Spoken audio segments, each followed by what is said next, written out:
ఏవండి ఆ, ఈ వచనం అయ్యో ఏంటో అమ్మ ఇవి ఈ అప్పట్లో తీసుకున్న వాగ్దానాలండి.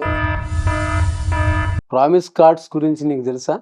ప్రామిస్ కార్డ్స్ అనేది అపోస్తులు స్థాపించినటువంటి ఆచారం కాదు.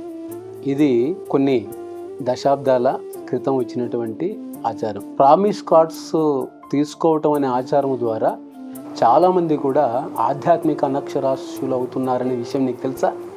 గుర్తుపెట్టుకో, ప్రామిస్ కార్డ్స్ తీసుకోవటం ద్వారా ఒక రకంగా దేవుణ్ణి అవమానపరుస్తున్నాం. ఆ ప్రామిస్ కార్డ్స్ అనేవి, వాగ్దానాలు అనేవి బైబిల్ గ్రంథంలో ఒక్కొక్కరికి ఇవ్వబడ్డాయి, కానీ మనకి నేరుగా ఇవ్వబడలేదు. నేరుగా ఇవ్వబడినటువంటి వాగ్దానాలను కార్డుల రూపంలో ప్రింట్ చేసి ఇవ్వటం అనేది దురాచారము, మూఢనమ్మకము, మూఢభక్తి, మూఢాచారము. వాస్తవానికి బైబిల్ ఏం చెప్తుందంటే, దేవుని వాగ్దానములన్నీ కూడా క్రీస్తు యేసునందు నెరవేర్చబడ్డాయి అని చెప్తున్నాయి.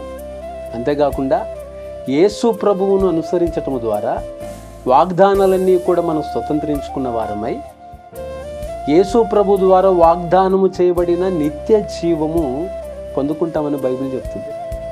కాబట్టి ఈ వాగ్దానాలను తీసుకునేటువంటి ఆచారాన్ని ఆపేసి యేసు ప్రభు చేసిన వాగ్దానం కోసం ప్రతి దినం దేవుని లేఖనాలను ధ్యానం చేయాలి.